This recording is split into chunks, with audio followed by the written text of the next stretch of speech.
좋은 아침입니다. 다니엘서 4장 10절에서 17절 말씀 묵상하도록 하겠습니다. 10절 내가 침상에서 나의 머릿속으로 받은 환상이 이러하니라. 내가 본즉 땅의 중앙에 한 나무가 있는 것을 보았는데 높이가 높더니 11절 그 나무가 자라서 견고하여지고 그 높이가 하늘에 닿았으니 그 모양이 땅 끝에서도 보이겠고 12절 그 잎사귀는 아름답고 그 열매는 많아서 만민이 먹을 것이 될 만하고 들짐승이 그 그늘에 있으며 공중에 나는 새는 그 가지에 깃들이고 육체를 가진 모든 것이 거기에서 먹을 것을 얻더라. 자, 이제 느부갓네살이 다니엘에게 자기가 본 몽조가 있는 특별한 환상에 대해서 이야기하는 장면입니다.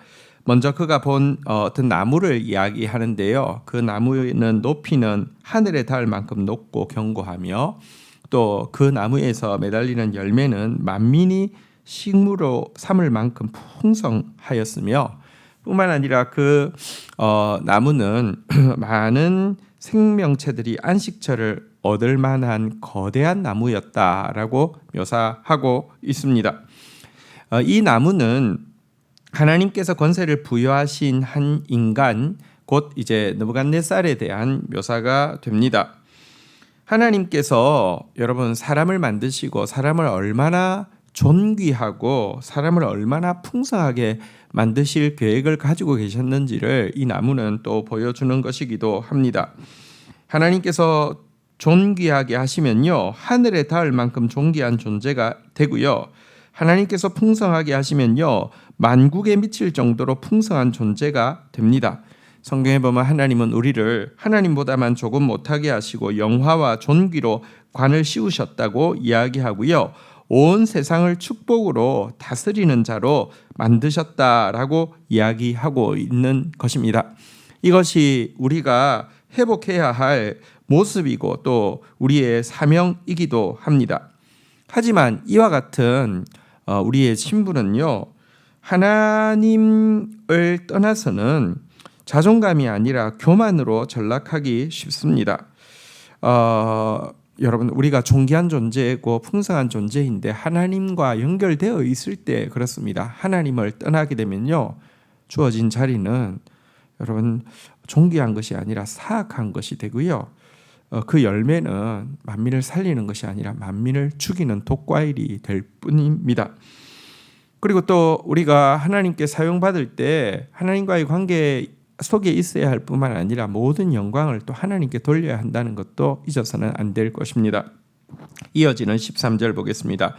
내가 침상에서 머릿속으로 받은 환상 가운데에 또 본즉 한 순찰자 한 거룩한 자가 하늘에서 내려왔는데 14절 그가 소리질러 이처럼 이러기를 그 나무를 베고 그 가지를 자르고 그 잎사귀를 떨고 그 열매를 해치고 짐승들을 그 아래에서 떠나게 하고 새들을 그 가지에서 쫓아내라.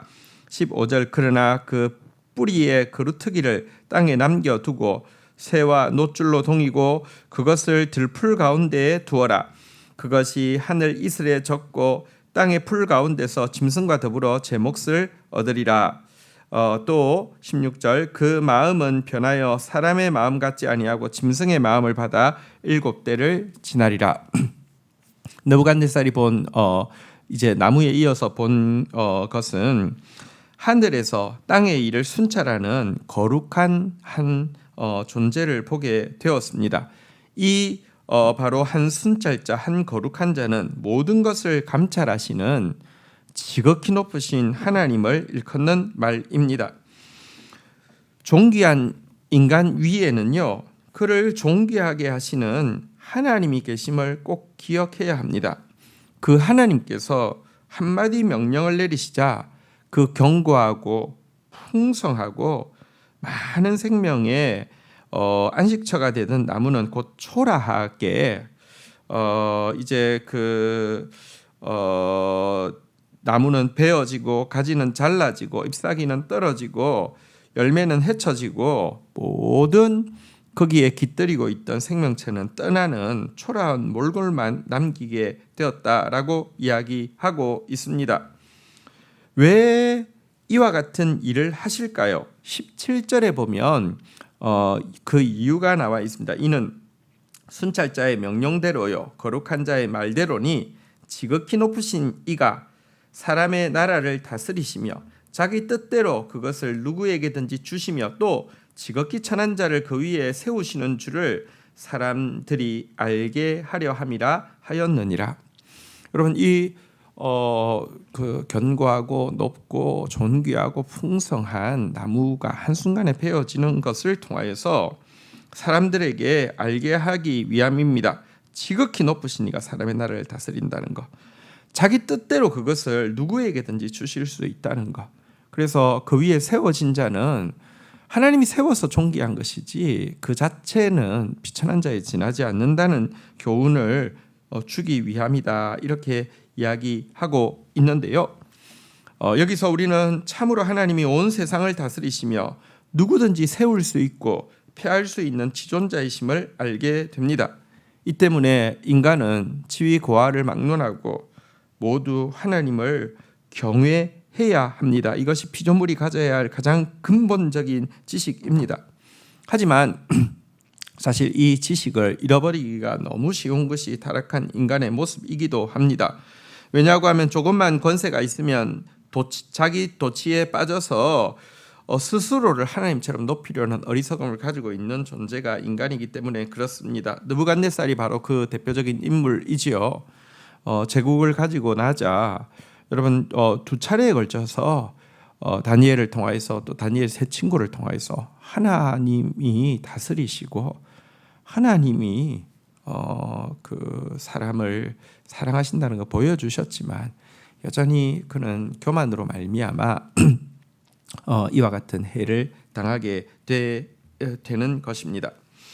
그리하여 해서 그는 7해를 짐승과 같이, 다시 말하면 거의 정신병자가 되어서 짐승처럼 지나게 될 터인데요.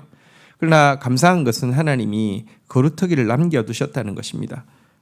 제국의 그 이제 황제가 7년 동안 정신병에 걸려서 마치 짐승처럼 이렇게 뭐랄까요, 바깥에서 이슬에 젖고 풀 가운데서 지낸 사람이 실각하지 않고 또 다시 복권한다는 것은 있을 수 없는 일이죠. 근데 하나님께서 느부갓네살을 지극히 높여서 세계의 제왕으로 삼으시기도 하지만 지극히 낮추어서 짐승처럼 만드시기도 하지만 7년 후에 다시 복귀할 수 있는 길도 마련해 두신 데에서 정말 천한 자를 세우실 수 있는 하나님에 대해서 우리는 다시 한번 보게 됩니다.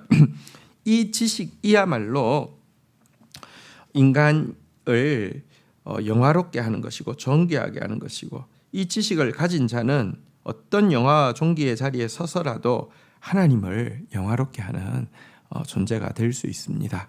이 깨달음이 느부갓네살의 이 환상을 보는 우리 가운데 있고 그런 지혜자로 살아갈 수 있기를 주의 이름으로 축복합니다. 주신 말씀 붙잡고 기도하며 나가도록 하겠습니다. 하나님 감사합니다. 우리를 영화롭고 존귀한 존재로, 하나님보다만 조금 못한 존재로 만드시고 우리를 통하여서 많은 생명들이 안식을 얻고 생명을 얻고 우리가 맺은 열매를 통하여서 이 세상을 축복하기 원하시는 주님, 그 사명 감당하는 자가 되어지게 하여 주옵소서. 그러나 하나님과의 관계 없이 내가 스스로 존귀하다고 생각하는 자는 하나님 정말 교만으로 전락하게 되고 독과 이를 맺어서 수많은 사람을 죽일 수밖에 없음을 잊지 않게 하여 주옵소서. 하나님을 경외하며 하나님께 영광 돌리는 것, 이것이 우리의 본분임을 잊지 않는 자 되어지게 하여 주셔서 하나님께서 들어 사용하신다 할지라도 더더욱 겸손해질 뿐 아니라 더 많은 사람들에게 생명의 영향력을 끼치는 사람 되도록 인도하여 주옵소서. 예수님의 이름으로 기도 올립니다. 아멘.